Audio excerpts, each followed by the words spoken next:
tanggapi. Menurut Al-Quran, adakah darahnya Muhammad boleh diminum? Di dalam hadis ada. Di dalam Al-Quran. Di dalam Al-Quran. Gitu. Nih, Islam itu aturannya Quran, hadis, ijma, sama qiyas. Di ayat berapa? Bisa Quran doang. Di Quran surat berapa? Di luar Quran ini ada hadis qudsi loh. Sebentar, Abah. Di Quran surat berapa bahwa dasar-dasar Islam itu adalah Quran, hadis, kitab fikih, karangan ulama, di mana? Begini. Saya katakan tadi, dasar hukum syariat agama Islam itu... Betul, maksudnya itu dasarnya di mana itu? Di Quran mana? Kan saya tadi katakan, bukan hanya Quran patokannya hadis qudsi, tahu hadis qudsinya?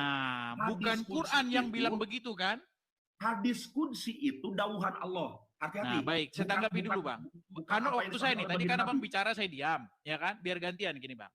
Ya, jadi beginilah, inilah yang saya bilang bahwa mereka ini memang menuhankan Muhammad, bahkan lebih daripada itu, bahkan menuhankan para ulama juga. Gini, menurut Al-Quran, janganlah kamu mengkonsumsi darah, nggak boleh. Hewan yang dicekik nggak boleh, khinzir, babi nggak boleh, nggak ada di situ kecuali babinya si fulan, nggak ada, tidak ada di situ. Ilah, kecuali ini nggak ada. Saya nggak ada sama sekali. Tapi saya paham Anda matoknya ke Quran doang dari tadi. Justru begini, Bang. Justru begini. Al-Quran itu mengatakan bahwa Quran itu menjelaskan segala sesuatu. Betul? Iya, betul. Kenapa yang Anda pakai kitab di luar Al-Quran? Ada hadis qudsi apa? Makanya ini akibat umat muslim menuhankan yang lain. Maka mereka menganggap wahyu-wahyu di luar yang lain. Hadis qudsi itu wahyu Allah. Di mana ayat Quran yang mengatakan bahwa hadis qudsi itu wahyu Allah? Ya Allah ya Rabbi.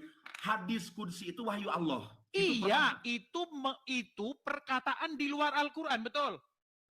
Quran itu dawuh Allah yang sampai kepada baginda Nabi. Begini, Abah, begini. Perkataan bahwa begini, Bah, dengar Abah, dengar Abang, Bang Raden. Begini, Bang Raden, gantian dulu. Tadi kan waktu saya. Gimana nih? Begini, Bang Raden. Bahwa hadits qudsi itu wahyu.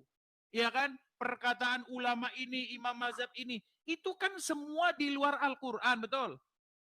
Hadis qudsi jangan disamakan sama perkataan ulama, beda. Enggak, maksud saya, yang bilang hadits qudsi itu wahyu siapa? Nanti ente bisa bilang gini lagi, Bang. Yang bilang ini Quran wahyu Allah siapa? Al-Quran itu sendiri yang mengatakan, Zalikal kitabu la roiba fihi hudal lil muttaqin, betul? Iya, nanti kalau bahwa Al-Quran itu adalah kitab yang tidak ada keraguan padanya, petunjuk bagi orang-orang yang bertakwa, betul? Bagaimana kalau dibalikin nanti bisa saja ada orang yang ngomong bahwa kata Muhammad bahwa Quran dawuh Allah, tadi bilang bohong gimana?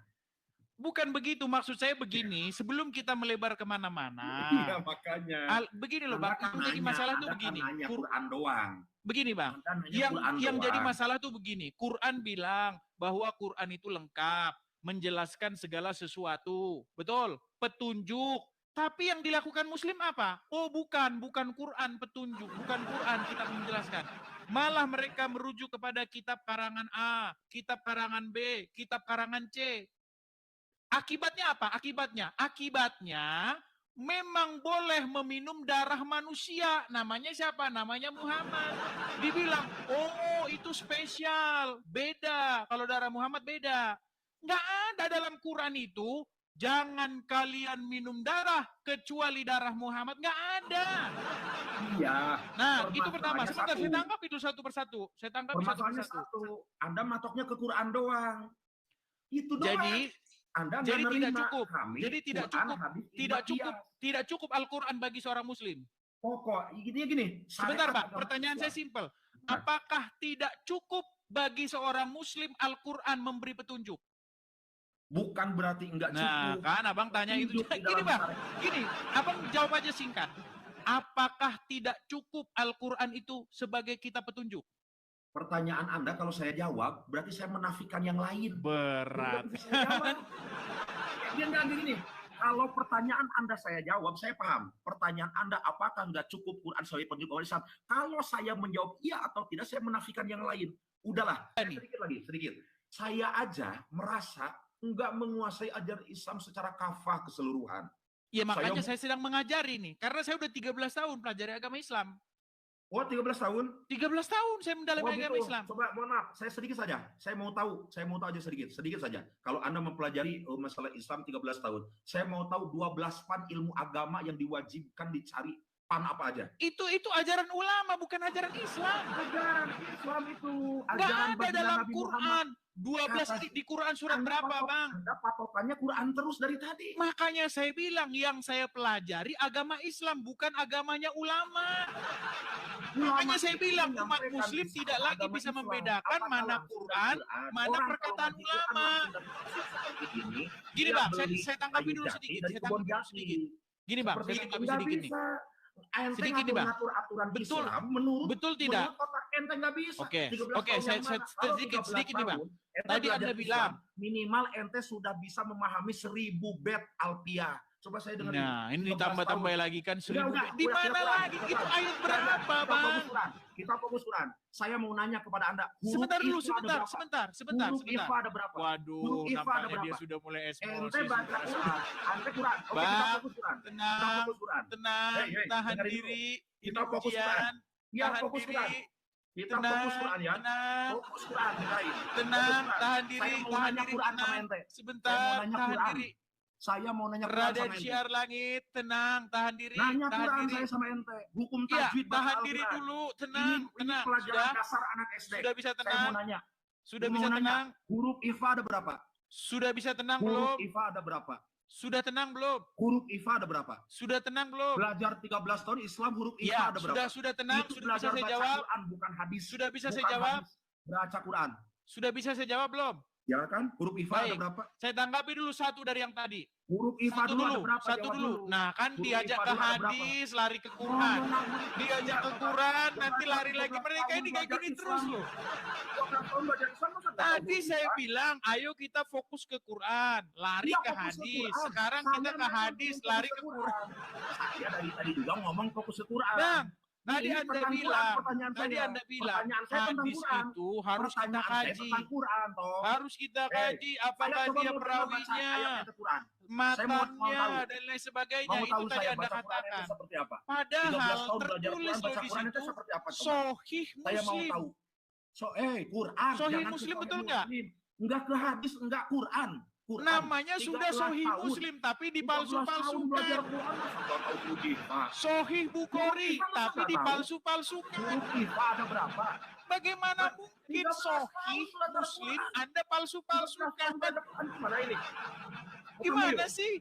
13 tahun belajar Quran. Katanya Sahih. 13 tahun belajar Quran. Tapi palsu. 13 tahun belajar Quran. Makanya saya wah, udah marah-marah dia sudah keluar kan? Sifat aslinya sudah keluar kan? Bentar lagi kesetanan. Sebentar lagi kesetanan. Kesurupan. Kesurupan. Huruf IPA ada berapa? Goblok. Goblok. Huruf IPA yang sabar. Kesetanan. Kesetanan. Dia kesetanannya. Allah. IPA ada berapa sih? Kumaha. Dia orang mana? Kesetanan. Dia kesetanan. Kumaha sih. Ya, Pir. Jangan kesetanan begitu. Saya mau nanya ke siapa? Ya, 13 tahun saya baca Quran. 13 tahun belajar Quran. Yang saya pelajari Quran. Iya, Quran. Di dalam Quran nggak ada huruf ini ada berapaan? Nggak ada itu. Ngarang bebas aja. Saya nanya tidak ada di dalam Quran. Diperintahkan apa? Apa diperintahkan Al-Quran? Jika kamu ragu-ragu tentang apa yang diwahyukan kepada kamu, maka tanyakanlah orang yang membaca kitab sebelum kamu. Jangan kesetanan, saudara. Jangan kesetanan seperti itu. Saya mau ngetes baca Quran ente. Makanya tadi ketika saya katakan, di dalam Al-Quran dilarang minum darah, kata dia, oh boleh, darah Muhammad, boleh. Makanya saya bilang, dan kamu adalah orang-orang yang menambah-nambahi Al-Quran dengan mengatakan, boleh meminum darah. 13 tahun baca Quran, Ya kan? baca Quran 13 tahun belajar Islam, baca Quran terus. Tiada Ditanya sanggup tadi, dan tiada kita aja nggak mampu dia. tahu. Kalau iya. Oke, baik. Tolong Cukup Islam, ya. Islam KTP Baik, yang nggak belajar, baik. yang nggak ngaji mungkin Baik, ketipu sama sekarang RT. saya turunkan Jadinya, dulu siar sekarang langit, ya, nanti ambil iya, air minum dulu otaknya ya. ngomong. Nanti ambil air minum, Jangan terus usah minum urus air agama putih orang dulu lain. ya, biar Nggak tenang, usah biar ngurus jinnya agama kembali orang dulu lain. ke gua. Urus agama ente sendiri. Oke, Ya. kita Urusi bersihkan aja dulu agama ya. ente sendiri. Urusi kusiang. Hacing. Ya, shalom teman-teman semua. Terima kasih sudah menonton video ini dan kiranya lewat video ini bisa menjadi berkat bagi kita semua dan terlebih kita khusus pengikut Kristus, kita semakin lebih lagi dan lebih lagi untuk memperdalam iman kita lewat pembacaan firman Tuhan dan kita bisa menyelidiki lagi kebenaran itu yang sesungguhnya dengan cara kita perlu belajar kepada para pendeta yang mengajarkan kita dan terlebih-lebih kita bisa membacanya sendiri dan kita menyelidikinya sendiri teman-teman ya. Untuk memperkuat, untuk membentengi iman kita karena kita tahu bahwa dunia sudah ada di genggaman kita akhir-akhir ini dan juga tidak sedikit banyak penyesat di dalam media sosial ini. Ada pengajaran yang aneh-aneh teman-teman ya, yang menyangkal kebenaran Alkitab. Nah teman-teman, seperti apa yang kita saksikan tadi, kita lihat bagaimana Edis dengan seorang pria yang muslim dan dia begitu marah kepada Edis. Kenapa? Karena memang dia tidak bisa mempertanggungjawabkan imannya sendiri dan bahkan dia tidak bisa memahami dan tidak bisa mengerti tentang ajarannya sendiri. Karena memang selama ini yang mereka tahu adalah menghafal dan sama sekali tidak mengerti apa hal yang dimaksud, apa yang tertulis dalam kitab suci mereka. Kenapa? Karena mereka disuruh, diperintahkan untuk menghafal, bukan untuk dimengerti. Nah teman-teman, kalau dalam iman kekristenan kita disuruh, diajarkan untuk membaca dan juga untuk mengerti dan juga untuk melakukannya. Nah teman-teman, itu saja yang perlu saya sampaikan dan memang kita sudah melihat bagaimana kualitas mereka kalau berhadapan dengan para apologet Kristen dan mereka sama sekali tidak memiliki argumen yang kuat sekalipun memang mereka para polemikus ini khususnya untuk menyerang kekristenan, tetapi ketika dipertanyakan tentang iman mereka sama sekali mereka tidak bisa mempertanggungjawabkannya. Dan kita sudah menyaksikan beberapa apologet Kristen dan juga ada beberapa pendeta yang terjun dalam dunia debat dan mereka bisa mempertanggungjawabkan tentang iman kekristenan. Kenapa? Karena kita mengerti apa yang tertulis dalam isi kitab suci kita sendiri. Demikian yang saya sampaikan, kiranya Tuhan Yesus memberkati kita semua. Shalom.